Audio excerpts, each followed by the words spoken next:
ओम नमो भगवते वासुदेवाय।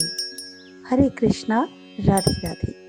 आप सभी का हरिवंदन चैनल पर हार्दिक अभिनंदन। हर साल भाद्रपद मास के कृष्ण पक्ष की एकादशी तिथि पर अजा एकादशी का व्रत रखा जाता है। इस दिन सृष्टि के संचालक भगवान विष्णु की उपासना की जाती है, जिसके प्रभाव से साधक को मोक्ष की प्राप्ति होती है। इसके अलावा अजा एकादशी पर उपवास रखने से 1000 गौदान करने के समान फलों की प्राप्ति होती है। साथ ही अटके काम पूरे और आर्थिक लाभ के योग बनते हैं। तो आइए इस पावन व्रत की कथा सुने। भगवान श्री कृष्ण कहने लगे, हे नृप श्रेष्ठ, प्राचीन काल में सतयुग के सूर्य वंश में 31वीं पीढ़ी के अयोध्या नगरी में राजा हरिश्चंद्र राज्य करते थे। उनकी सत्य वचन के प्रति इतनी अटूट निष्ठा थी कि वे सोते जागते सदैव सत्य व्रत का ही पालन करते थे। इसलिए वे सत्यवादी राजा हरिश्चंद्र के नाम से प्रसिद्ध हुए। हरिश्चंद्र अत्यंत धीर वीर सत्यवादी होने के साथ साथ महाप्रतापी राजा थे। उनके राजमहल के द्वार पर एक श्याम पट लगा हुआ था, जिस पर मणियों से यह लेख लिखा हुआ था, इस द्वार पर मुंह मांगा दान दिया जाता है। इस बात की परीक्षा लेने हेतु एक दिन ऋषि विश्वामित्र जी ने लेख पढ़कर कहा, मणियों का यह लेख मिथ्या है। राजा हरिश्चंद्र ने कहा, परीक्षा लेकर देख लीजिए। ऋषि विश्वामित्र जी बोले, हे राजन, यह अपना सारा राज्य मुझे दान में दे दो। राजा हरिश्चंद्र ने कहा, हे ऋषि श्रेष्ठ, यह राजपाट, प्रजा सभा सब आज से आपके हो गए हैं। अब आपको और क्या चाहिए? इस पर ऋषि विश्वामित्र बोले, हे राजन, मेरी दक्षिणा भी तो अब आपको देनी है। हे राजन, राहु केतु और शनि देवता की पीड़ा भोगनी सहज है। जीवन में 7.5 कष्ट भोगना भी सरल है, परंतु मेरी परीक्षा में पास होना अत्यंत कठिन है। ऋषि विश्वामित्र ने आगे कहा, हे राजन, आपको चांडाल के यहाँ मुर्दे जलाने पड़ेंगे।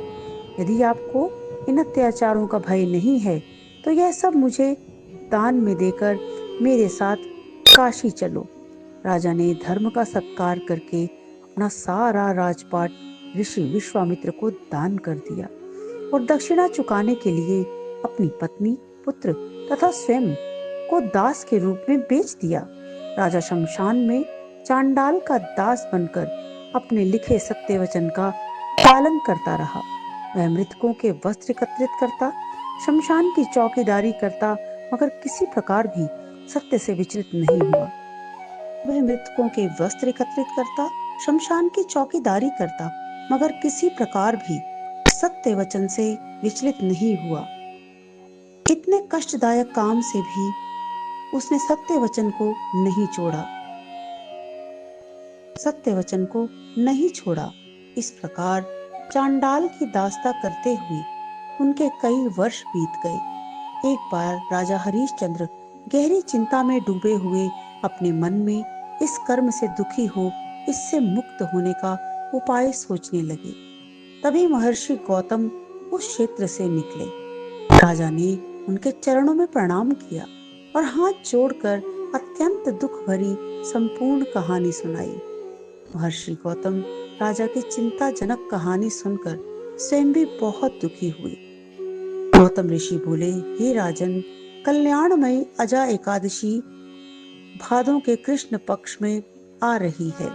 यह अत्यंत कठोर से कठोर पापों को नष्ट करने वाली है। तुम अजा एकादशी का विधि पूर्वक व्रत करो। इस व्रत के पुण्य प्रभाव से तुम्हारे समस्त पाप नष्ट हो जाएंगे। इतना कहकर गौतम ऋषि अंतर ध्यान हो गए। ऋषि के आदेश से राजा हरिश्चंद्र ने अजा एकादशी का विधि पूर्वक व्रत तथा जागरण किया। व्रत के प्रभाव से राजा हरिश्चंद्र की परीक्षा लेने के लिए रचा गया षड्यंत्र समाप्त हुआ। राजा का मृत पुत्र रोहित भी जीवित हो गया। स्वर्ग से पुष्पों की वर्षा हुई। राजा हरिश्चंद्र ने अपनी रानी और पुत्र सहित स्वयं को भी वस्त्र तथा आभूषणों से सजा देखा।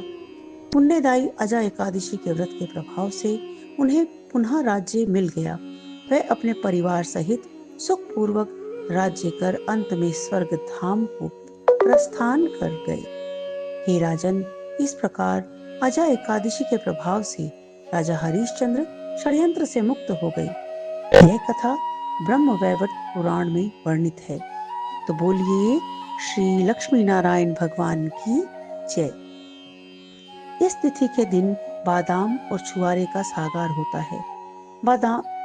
बादाम और छुआरे से बने पदार्थ मेवा आदि आहार में ले सकते हैं।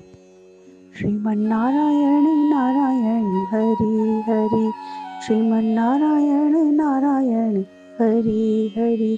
तेरी लीला प्रभुए न्यारी न्यारी, हरि हरि। जय जय नारायण नारायण हरि हरि, लक्ष्मी नारायण नारायण हरि हरि।